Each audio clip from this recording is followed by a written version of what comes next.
আসসালামু আলাইকুম। সবাইকে স্বাগতম সোল শিল্পে ক্যালচো ক্যাফেতে। আজকে আলোচনা করব রবার্তো মানচিনি এবং ক্লদিও রানিয়ারিকে নিয়ে। রবার্তো মানচিনি এখন ইতালি জাতীয় দলের কোচ এবং ক্লদিও রানিয়ারি টেকনিক্যাল ডিরেক্টর।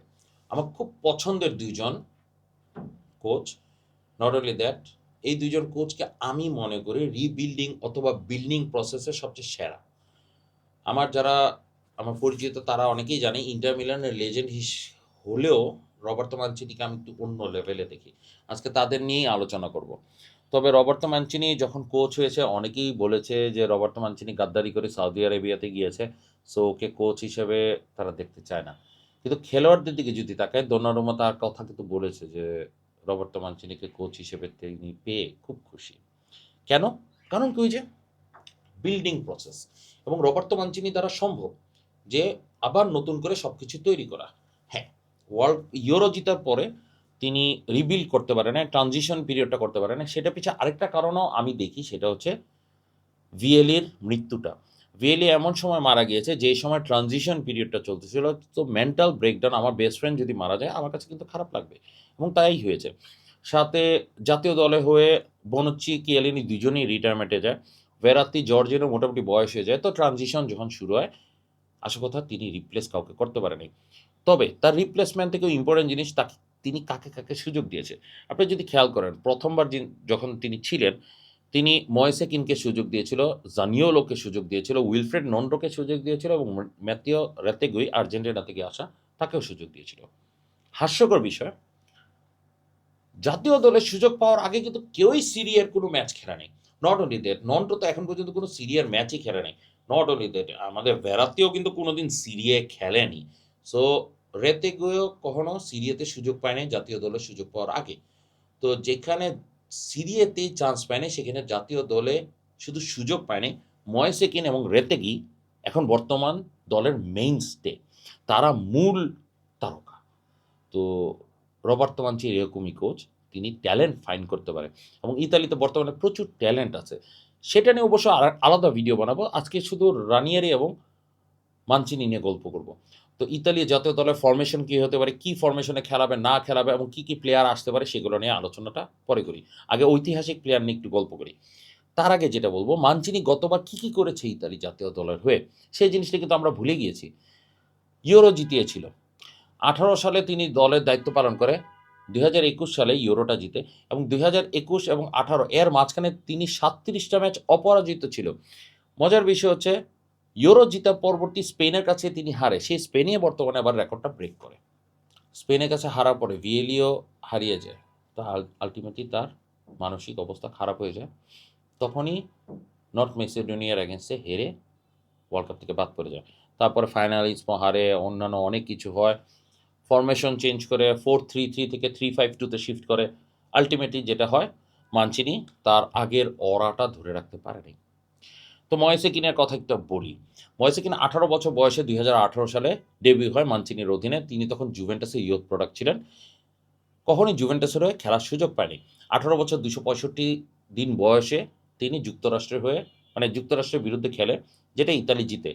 মানচিনির প্রথম ম্যাচ এবং সেই ম্যাচে জিতার পর থেকে এখন পর্যন্ত ময়েসে কিন জাতীয় দলের 26টা ম্যাচ খেলে 13টা গোল দেয়। বর্তমান শিফটের হাইয়েস্ট গোল স্কোরার।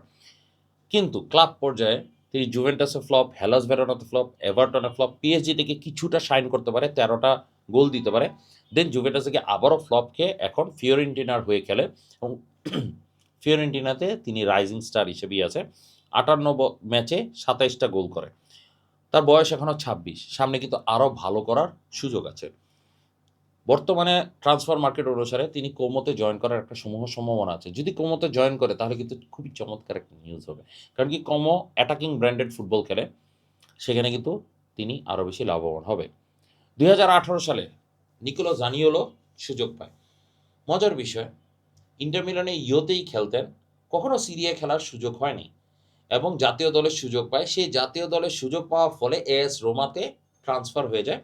এএস রোমাতে গিয়ে ইনজুরিতে পড়ে এবং ইনজুরির মাধ্যমে আস্তে আস্তে তার ক্যারিয়ারটা পিছের দিকে সরতে থাকে।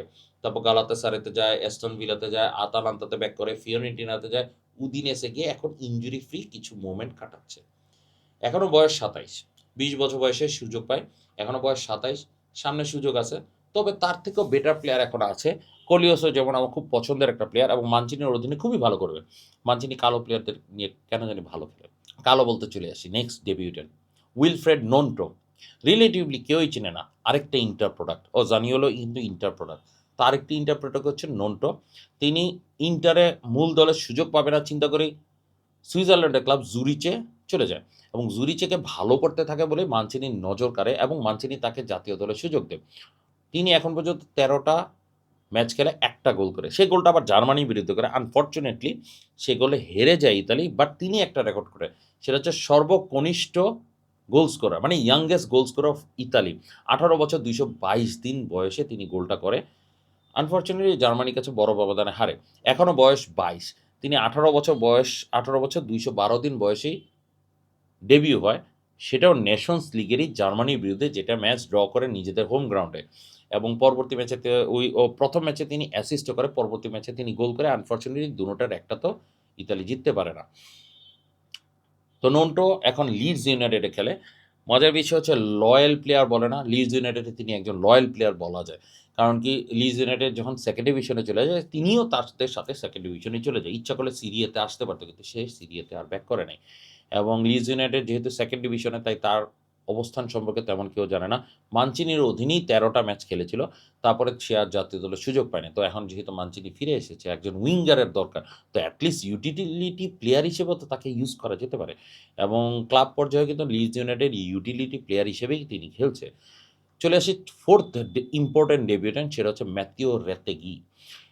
আর্জেন্টাইন এই প্লেয়ারটা টাইগ্রেতে খেলতো এবং টাইগ্রেতে 48 ম্যাচে 30টা গোল করেছে, এটা সেটাই নজর কেড়েছে মানচিনি। এবং যেহেতু উত্তরাধিকার সূত্রে ইতালিয়ান উত্তরসূরি, তাই ন্যাশনাল টিমে সুইচ করে ন্যাশনাল টিমে ডেবিউ হয়। নট অনলি দ্যাট, এখন পর্যন্ত 28 ম্যাচে 11টা গোল করে। এবং মজার বিষয়, মেইন স্টে কিন্তু ময়েসে কিন এবং রেতেগুই। যে কোনো কোচ আসলে কিন্তু এই দুজন প্লেয়ারকে প্রথমেই সিলেক্ট করে। এখন যেহেতু পিও এসপোসিতে রাইজ করে গিয়েছে, তারপরও পিও এসপোসিতে মাত্র 21 বছর বয়স, তো এরা দুইজনই মেইন প্লেয়ার হিসেবে থাকবে। এবং মানচিনির অধীনে কি হয় সেটা একটা বড় বিষয়, কারণ কি পিও এসপোসিতে যে ফর্মে আছে এবং যে ফিজিক্স, সেই হিসাবে আমার কাছে মনে হচ্ছে মানচিনি ফরমেশন অনুসারে পিও এসপোসিতেই সুযোগ পাওয়ার চান্স বেশি। তো বেঞ্চে রেতেগি এবং ময়েসে কিনের মতো প্লেয়ার যদি থাকে, পিও এসপোসিতো কিন্তু আরও গোল করার চেষ্টা করবে, যদিও লাস্ট 5 ম্যাচে প্রত্যেকটাতেই সে গোল করেছে। সো এই দুজন প্লেয়ার যখন বেঞ্চে থাকবে, সে কিন্তু আরও গোল করবে, কারণ কি সে জানে ভালো করে যে গোল না করলে তাকে বেঞ্চ হইতে হবে। তো এই ছিল মানচিনির প্লেয়ার সিলেকশন। মজার বিষয়, রেতেগির বয়স 27, জানিওলো 27, ময়েসে কিন 26, নোন্টো 22, এসপোসিতো 21, ইভেন এসি মিলানে খেলা কামারদার বয়স মাত্র 18। সো একটা ইয়াং জেনারেশন আসতেছে, সেই জেনারেশনটা কিন্তু মানচিনি ধরে রাখতে হবে এবং এই পারবে। সাথে রানিয়ারি পিছিয়ে আছে, সো সব মিলিয়ে পারবে। তো একটা আলোচনা তো অবশ্যই করতে হয়, মানচিনির উচিত 4-3-3 ফরমেশনে থাকা, কারণ কি এই 4-3-3 ফরমেশনে তিনি 37টা ম্যাচ অপরাজিত ছিল। তিনি যখনই 3-5-2 ফরমেশনে গিয়েছিল স্পেনের বিরুদ্ধে, সেই ম্যাচে কিন্তু হেরেছিল। মেসিডোনিয়ার বিরুদ্ধে তিনি 3-4-5-2 ফরমেশনে গিয়েছিল এবং সেটাতে হেরেছিল। 4-3-3 ফরমেশনে তার মূল অস্ত্র ছিল স্পিনাজ্জোলা এবং ফেদেরিকো কিয়েসা, রাইট উইঙ্গার এবং ফুল উইথটা সে কভার করতো। লেফট সাইডে স্পিনাজোলা ফুল উইথটা কভার করতো, লেফট ব্যাক হিসেবে খেলতো, কিন্তু পুরোপুরি লেফট উইঙ্গারের মতোই ভূমিকা পালন করতো। ইনসিনি এবং ইম্মোবিলে ছিল তখন তার স্ট্রাইকার, তারা সেন্ট্রালি স্পেস অকুপাই করতো এবং উইঙ্গারগুলো ভিতরে ঢোকার চেষ্টা করতো। তো ট্রেডিশনাল 4-2-3-1 ফরমেশনই কিন্তু সুইচ হয়ে যেত। বারেলা more of an attacking midfielder হিসেবে খেলতো, ভেরাত্তি এবং জর্জিনো খেলতো অ্যাজ ডিফেন্সিভ মিডফিল্ডার হিসেবে এবং অ্যাঙ্কর ম্যান হিসেবে কাজ করতো। কেলিনি, বনুচি তারা আসলে অভিজ্ঞ ডিফেন্ডার ছিল, তো এই ফরমেশনে তারা খুব চমৎকারভাবে নিজেদেরকে ধরে রেখেছে। আন্দ্রে পিল্লো বলি, পেপ গার্দিওলা বলি, তারা হচ্ছে নতুনত্ব এনেছিল, যে WM ফরমেশন, WW ফরমেশন, এইগুলা। কিন্তু মানচিনি তার ট্রেডিশনাল 4-2-3-1 ফরমেশনের উপরে প্রায়োরিটি দিয়ে উইংটা সাজায় এবং ফুল গেম প্ল্যানটা সাজায়। তো ট্রেডিশনাল 4-2-3-1 ফরমেশনে এবং সেই ফরমেশন অনুসারে কিন্তু বর্তমানে অনেকগুলো প্লেয়ার আছে। আপনি যদি ফুল ব্যাকদের কথা চিন্তা করেন, কাইওদি কিন্তু খারাপ না, কিন্তু কাইওদের সুযোগই পাবে না, কারণ কি কাইওদের থেকে বেটার প্লেয়ার আছে। পালেস্ত্রা চমৎকার, চেলসিতে গিয়ে কিন্তু অলরেডি দেখিয়ে দিয়েছে কুকুরেয়াকে সেল করে দেওয়াতে সমস্যা নাই। আমরা মানে চেলসি আরেকটা কুকুরেয়া পেয়ে গিয়েছে। আমরা যদি এখন লেফট সাইডে দেখি, লেফট সাইডে ইতালিতে আছে দি মার্কো, তো আছেই, সাথে বার্তেসাগিও খারাপ ফর্মে নাই, সাথে ক্যাম্বিয়াসও তো আছে। তো এইগুলা প্লেয়ারকে নিয়ে কিন্তু মানচিনি সামনে এগিয়ে যাওয়ার সম্ভাবনা আছে। এখন মাঝখানে একটুখানি অ্যাড করি। মাঝখানে মানচিনি 3-5-2 ফরমেশনে চলে গিয়েছিল। আনফরচুনেটলি ইতালির সাথে বর্তমানে 3-5-2 ফরমেশনটা যায় না। যদিও সিরি এ ক্লাবগুলো সবগুলোই 3-5-2 ফরমেশনে খেলে। তো এইগুলো নিয়ে আসার কথা নেক্সট ভিডিওটা আনবো। তো এখন চলে আসি একটুখানি ক্লদিও রানিয়েরি নিয়ে গল্প। অনেকক্ষণ তো মানচিনি নিয়ে করলাম। ক্লদিও রানিয়েরি আরেকটা নাম হচ্ছে টিঙ্কারম্যান। চেলসিতে থাকতে এই নামটা তাকে দেওয়া হয়েছে। কেন? কারণ কি প্রতি ম্যাচে তার ফরমেশন চেঞ্জ হইতো। প্রতি মৌসুমে সে প্লেয়ার চেঞ্জ করতো প্রচুর। তো এই কারণে তাকে টিঙ্কারম্যান নামটা দেওয়া হয়েছিল। তবে তার গল্প শুরু কিন্তু আসলে কাগলিয়ারি থেকে। ৮০ দশকের শেষে সিরি সি1 এর একটা ক্লাবের কোচের দায়িত্ব নেয় এবং তার কথা ছিল লুইজি রিভা এই ক্লাবটাকে নিয়ে সিরিয়া জিতেছিল। তো এটলিস্ট সিরিয়াতে সে নিয়ে যাবে। ২ বছরের মাথায় তিনি সিরিয়াতে প্রমোশন নিয়ে ডাবল প্রমোশন নিয়ে সিরি সি1 থেকে সিরি বি থেকে সিরি এতে নিয়ে যায় এবং যেহেতু সাকসেস পেয়েছে নাপোলি তখন একজন নতুন কোচ খুঁজতেছিল ম্যারাডোনা নাপোলি। তো নতুন কোচ হিসেবে ক্লদিও রানিয়ারি কেনে এবং ক্লদিও রানিয়ারি সেই ক্লাবটাকে নিয়ে উয়েফা কাপ জিতে যেটা এখন বর্তমানে ইউরোপা লিগ সেই কাপটা জিতে এবং নাপোলির এখন পর্যন্ত ইউরোপিয়ান সাকসেস সেটাই। তারপরে চলে আসে ফিওরেন্টিনায়। ওইখানে একটু ঝামেলা হয় নাপোলিতে, তাই নাপোলি ছেড়ে দেয়। ফিওরেন্টিনায় চলে আসে এবং ফিওরেন্টিনাকে প্রমোশন করায়। ফিওরেন্টিনা তখন সিরি বিতে ছিল। প্রমোশন করায় শুধু তাই না কোপা ইতালিয়া জিতে এবং পরের সিজনে সুপার কোপা ইতালিয়ানোও জিতে। তো সাকসেস। বিল্ডিং প্রসেসে সে সাকসেস এবং যেটা হয় ইতালিতে যেহেতু মোটামুটি সে সাকসেসফুল হয়ে গিয়েছিল চলে আসে স্পেনে। ভ্যালেন্সিয়া তখন মিড টেবল ক্লাব। তো ভ্যালেন্সিয়াতে এসে ভ্যালেন্সিয়া স্কাউটিং নেটওয়ার্কটা নতুন করে সাজায় এবং সেই স্কাউটিংয়ের মাধ্যমে ভ্যালেন্সিয়াকে বড় টিমে রূপান্তরিত করে। নট অনলি দ্যাট, ভ্যালেন্সিয়াকে এই রূপান্তরিত মাঝখানে Copa Italy sorry Copa del রে জিতায় এবং পরবর্তী সিজনে কোপা দেল রে জিতার ফলে ইন্টার টোটো কাপ বলে। এখন সেটা ইউরোপা লিগের সাথে মার্জ করে গিয়েছে। তো আগে যেটা হতো যারা নিজস্ব লিগের কাপগুলো জিতে তারা সবাই মিলে একটা কাপ খেলতো। সেই কাপের নাম হচ্ছে ইন্টার টোটো কাপ বা কাপ উইনার্স কাপ।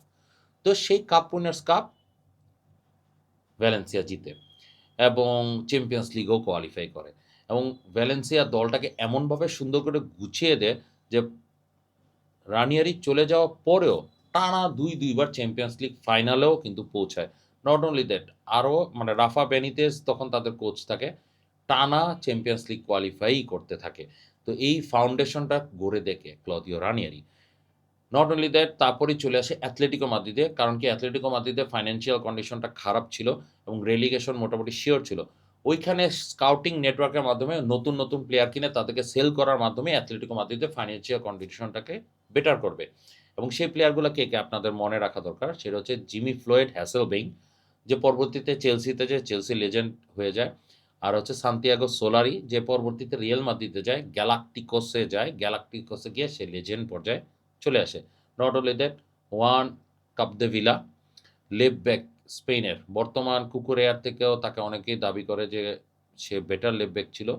তো সেও কিন্তু ওয়ার্ল্ড কাপটা জিতে ২০১০ সালে সেই কিন্তু অ্যাথলেটিকো মাদ্রিদেরই প্লেয়ার ছিল। তো অ্যাথলেটিকো মাদ্রিদ আনফরচুনেটলি সেই মৌসুমে রেলিগেশনই হয়। যেটা হয় চেলসি তখন কোচ হিসেবে নিয়োগ দেয় রানিয়েরিকে। তো চেলসি ছিল মিড টেবল টিম। তো রানিয়েরির অধীনে চেলসি টানা ২ মৌসুমে 6th প্লেসে ফিনিশ করে। যেটা হয় তার মধ্যে শক জাগে যে চ্যাম্পিয়ন্স লিগ কোয়ালিফাই করব। তো নেক্সট পরবর্তী তাদের রেকর্ড 30 মিলিয়ন ট্রান্সফার মার্কেটে স্পেন্ড করে। কাকে কিনে?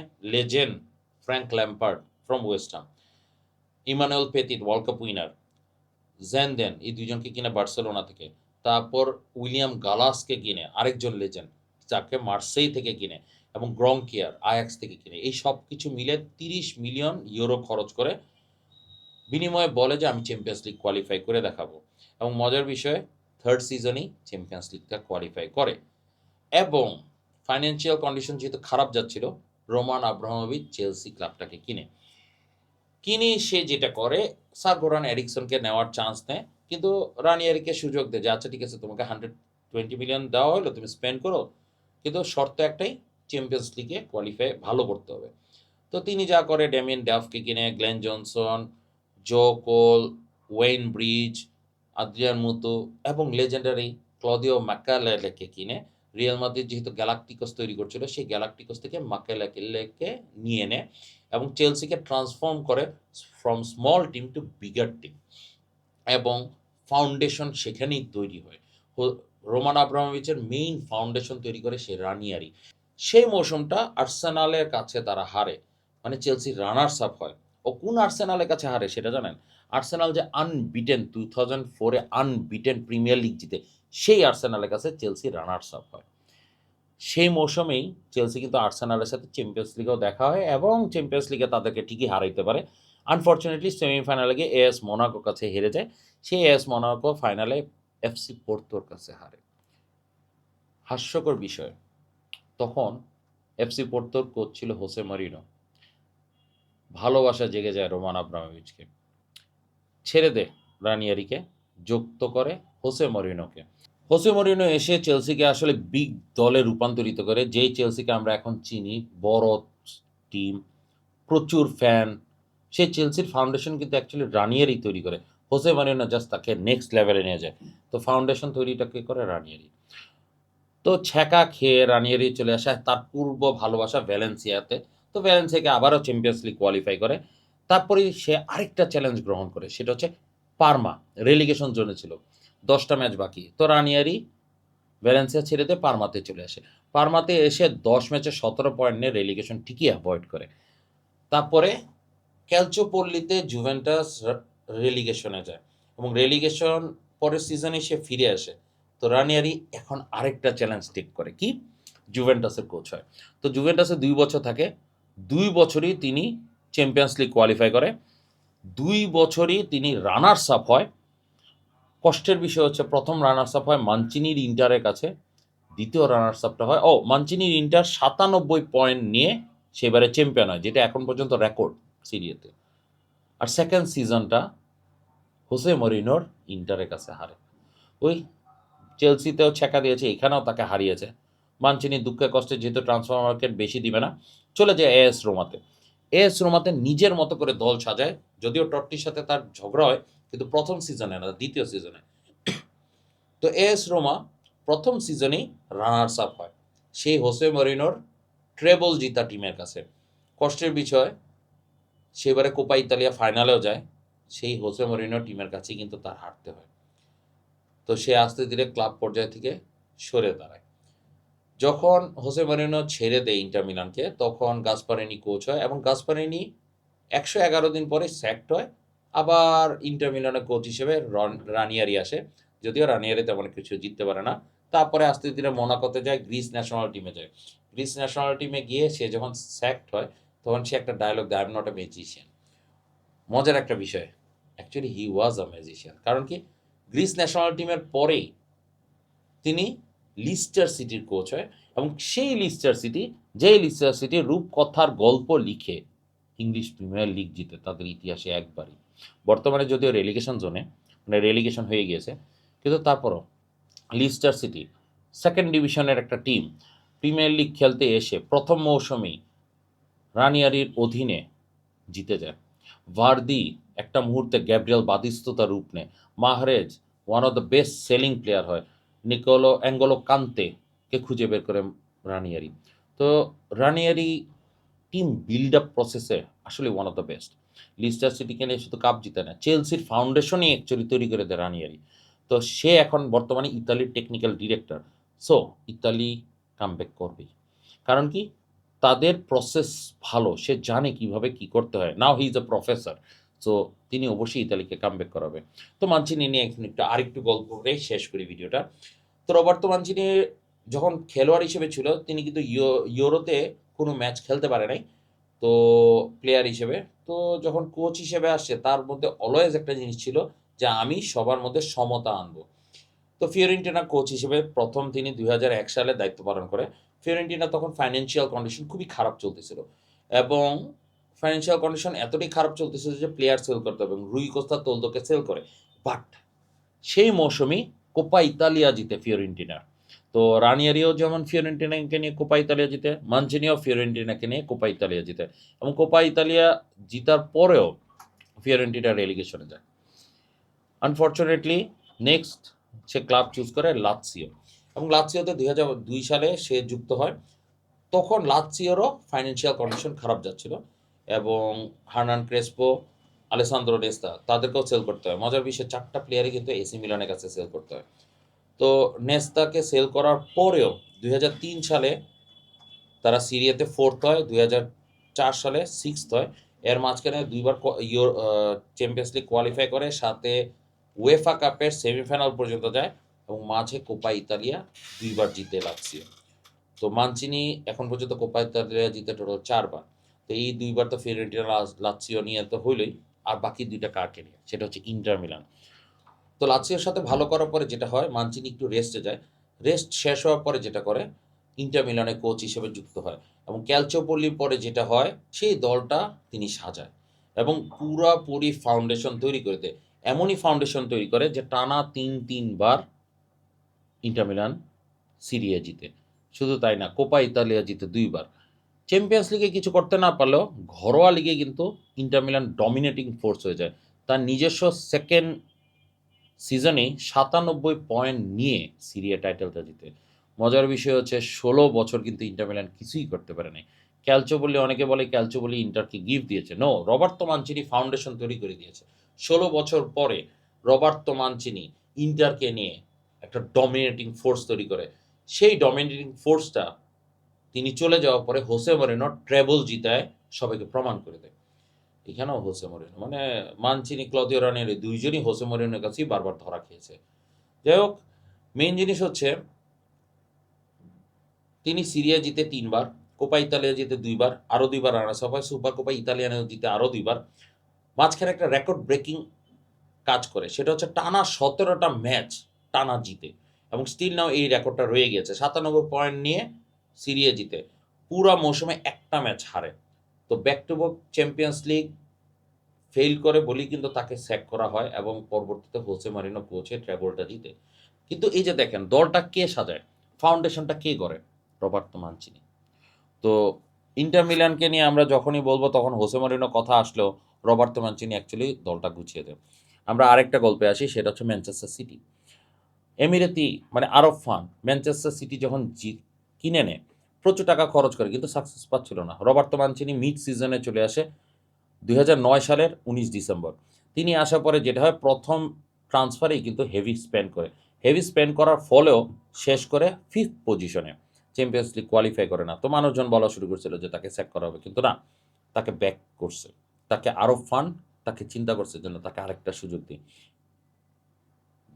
সামার ট্রান্সফারে তেমন একটা খরচ না করেও পরের মৌসুমেই চ্যাম্পিয়ন্স লিগ কোয়ালিফাই করে। নট অনলি দ্যাট, মাঝখানে এফএ কাপ জিতে, যেটা 34 বছর পরে যে কোনো ডোমেস্টিক টাইটেল প্রথমবারের মতো ম্যানচেস্টার সিটি জিতে। তো ম্যানচেস্টার সিটি তার পরের মৌসুমেই 2011-12 মৌসুমেই শখের প্রিমিয়ার লিগটা জিতে। আপনাদের সবারই মনে আছে এগুয়েরো বলে যে টানটা কিউপেরের এগেনস্টে যে গোলটা, ওয়াও, এখনও মনে আছে। তো সেই টাইটেলটা কে জিতে? Roberto Mancini. এই দলটা কে তৈরি করে? Roberto Mancini. ম্যানচেস্টার সিটি এখন বড় দল, পেপ গার্দিওলা তাদেরকে নিয়ে চ্যাম্পিয়ন্স লিগ জিতে, কিন্তু সেই দলের ফাউন্ডেশন অ্যাকচুয়ালি তৈরি করে Roberto Mancini. Roberto Mancini Manchester সিটির হয়ে প্রিমিয়ার লিগ জিতে, যেটা 44 বছর পরে, এফএ কাপ জিতে, যেটা 42 বছর পরে, ইএফএল কাপ, আগে আমরা জানতাম কার্লিং কাপ, তো সেটা জিতে 37 বছর পরে, কমিউনিটি শিল্ড সেটা জিতে 40 বছর পরে। তো মোটামুটি চ্যাম্পিয়ন্স লিগ ব্যতীত সকল টাইটেল কিন্তু ম্যানচেস্টার সিটির হয়ে মানচিনি জিতে। আনফর্চুনেটলি ওই যে চ্যাম্পিয়ন্স লিগ কিছু করতে পারে না। ইন্টার মিলানও যেটা হয়েছে, চ্যাম্পিয়ন্স লিগে কিছু করতে পারে নাই, তাই ছ্যাঁকা খেয়েছে হোসে মরিনোর। ইন্টার মিলানে যেহেতু কিছু করতে পারেন, ছ্যাঁকা খেয়েছে হোসে মরিনোর কাছে। তো সেই হোসে মরিনোর রাইভেল পেপ গার্দিওলাই কিন্তু অ্যাকচুয়ালি সে ম্যানচেস্টার সিটিকে সব কিছু এনে দিয়েছে।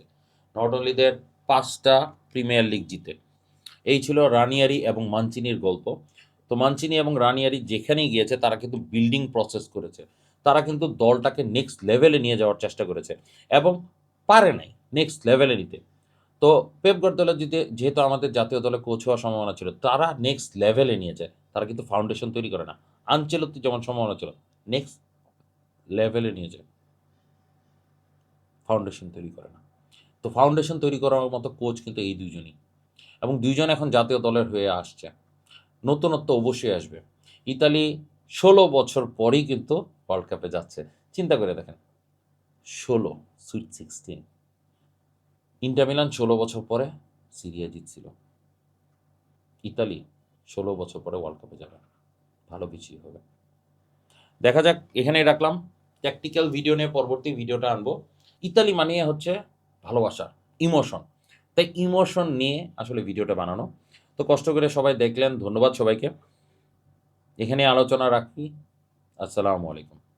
ফরজা ইতালিয়া।